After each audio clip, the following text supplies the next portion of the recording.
The Anderson family was a young one residing in Vermont. Comprising Billy, Erica, and their 4-year-old son, Tim, they called a small town their home.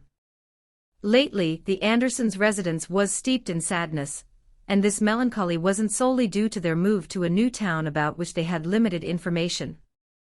There was an additional reason for this sadness, and they would soon discover it. The young family had recently experienced the loss of a beloved member who had been a part of their lives for 11 years, the cherished family pet, Rio. Rio wasn't just a pet, he was a cherished, long-standing member of the family. With this loss weighing heavily on their hearts, Billy and Erica decided to acquire a new pet dog. They opted for a pit bull and thus began their search on the internet for licensed breeders, as Tim had the desire to have a canine puppy. The couple wasn't familiar with the world of dog breeding and believed that the internet would offer a wide range of options. After a thorough search, they found pit bull breeders and, with high expectations, planned a weekend trip, scheduling visits with 2 breeders. However, this journey didn't turn out exactly as they had hoped. The first breeder gave the wrong impression from the outset. While the puppies were adorable, and Tim and Erica enjoyed playing with them, Billy couldn't ignore the uncomfortable feeling that hung over the place. Firstly, the conditions in which the dogs were kept seemed uncomfortable, and secondly, the prices raised suspicions. Unfortunately, the second experience was not very fortunate for the family either. Although this breeder was more organized and seemed to take better care of the puppies, a sad piece of news awaited the couple upon arrival. The last 2 puppies had already been sold online.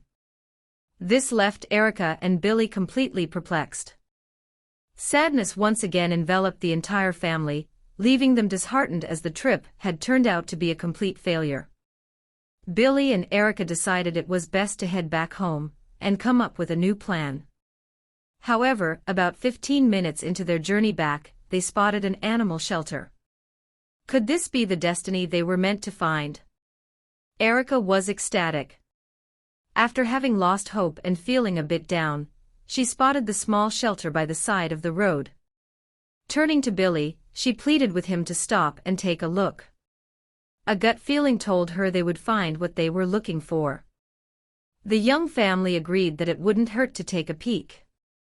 The young couple was in a smaller neighboring town, and didn't expect to find a wide variety of dogs. They were right. The shelter employee explained that they only had about a dozen dogs in their care, and only 2 of them were puppies, but none of them were pit bulls. However, one particular dog immediately caught their attention. It was one of the older dogs.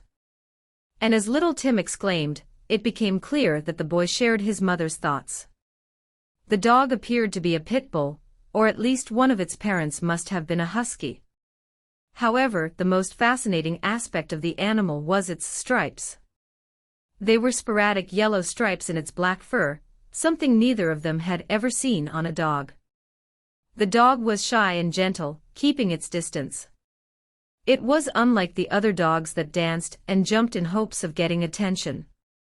Instead, this pit bull watched the door with rapt attention.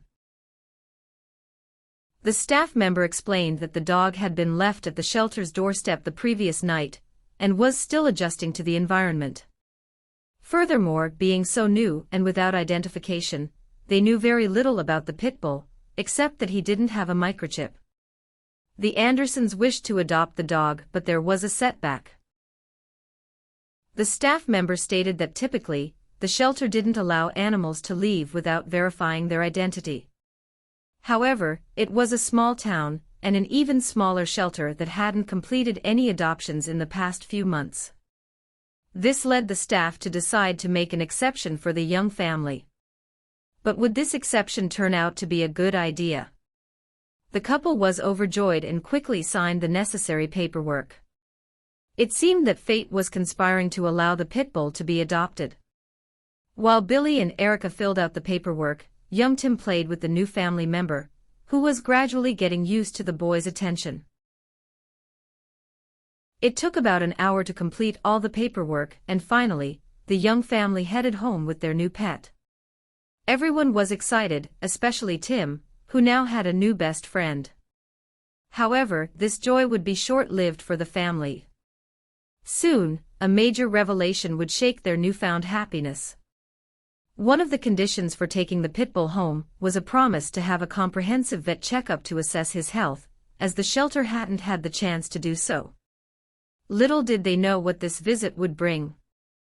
The family had the opportunity to take their new dog, whom Tim affectionately nicknamed Yella, to the vet that very day, but they would have to hurry. They decided to schedule the appointment for the next day, as they wanted to introduce Yella to his new home first. When they arrived home, Yella seemed to be brimming with excitement and energy.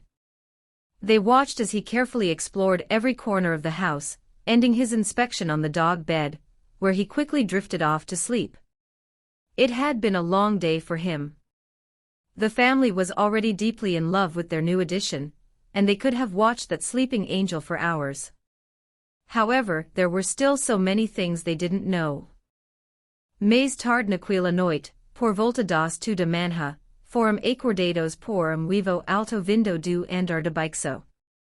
Billy ficou surpreso com isso e levou momento para se recompor. Ainda esfregando os olhos para se livrar do sono, Billy disse para verificar como Yella estava. No entanto, Yella não estava mais mscu local de descanso quando Billy chegou lá embaixo. Em vez disso, ele estava sentado ao lado do PC de Billy. Billy ficou incrivelmente confuso com esse comportamento. Nem rio nem nenhum outro cachorro que ele conhecia reagiram acima computador. Yella só parou de uivar quando foi pego e levado de volta ao SCU local de descanso. Ele não resistiu muito. Cansado demais para resolver isso naquele momento, Billy fechou a porta do escritório e volta para cima. Ele não ouviu mais uivos pelo resto da noite. No dia seguinte, a família encontrou Yella dormindo encostado à porta do escritório de Billy. Eles não tinham ideia de quanto tempo ele tinha estado lá ou por que estava fazendo isso.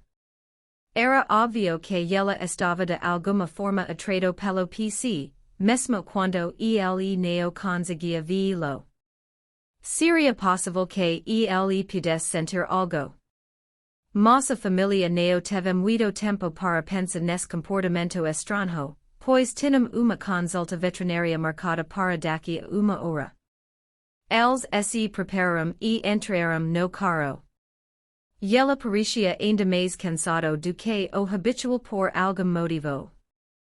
Initially, the plan was to leave Tim at home since they would likely spend some time in the veterinarian's waiting room. However, Tim didn't want to be away from Yella, so all three of them went together. But soon, they would wish that Billy had gone alone. When they arrived at the clinic, it was already quite busy that morning, so they had to wait for a while. As a result, the waiting room was crowded, and Yella was attracting a lot of attention, primarily because of his peculiar characteristics. No one had seen a pit bull with these yellow stripes before, and the family received many questions about it. However, they couldn't provide many answers as they hadn't done much research yet. Why did Yella have these yellow stripes? Now that they had some waiting time while at the vet's office, they began searching the internet for information. However, they couldn't find much. It seemed to be even rarer than they had imagined. All the commotion caught the attention of the veterinarian's receptionist, who, upon learning what was going on, immediately called the veterinarian and managed to postpone the next appointments for a while, prioritizing the Andersons. A few moments later, the veterinarian entered the waiting room personally. He didn't say many words, just informed the Andersons that it was their turn and they should follow him. Billy was surprised, as he expected to have to wait for at least another hour. Why were they moved up the priority list so quickly? The veterinarian took Yella, examined him quickly, and brought him into his office. This left Billy puzzled, as he expected they would be able to accompany the examination and keep Yella distracted, as they used to do with Rio in the past. The family anxiously awaited the veterinarian's return, which happened about 10 minutes later. However, Yella was not with him. Before they could ask any questions, the veterinarian led the family to a different room and began to explain the situation. The veterinarian explained that a few days ago, a report had been released about a missing dog that belonged to a very wealthy and unidentified tech CEO, and Yella matched the description perfectly. The CEO was also offering a substantial reward for the location of his special pit bull. The veterinarian continued to explain to the family that they were not in trouble, but he wanted to have called the police before informing them, as he was aware that their love for Yella might be so deep that they would consider running away with the dog. The CEO arrived, accompanied by the police, about 30 minutes later and sat down with the family. He managed to prove that the pit bull was indeed his. The identification chip had not yet been implanted, as he hadn't had the chance to do so. The explanation for Yella appearing so drawn to computers now made sense, as he had been around them all the time in the CEO's office.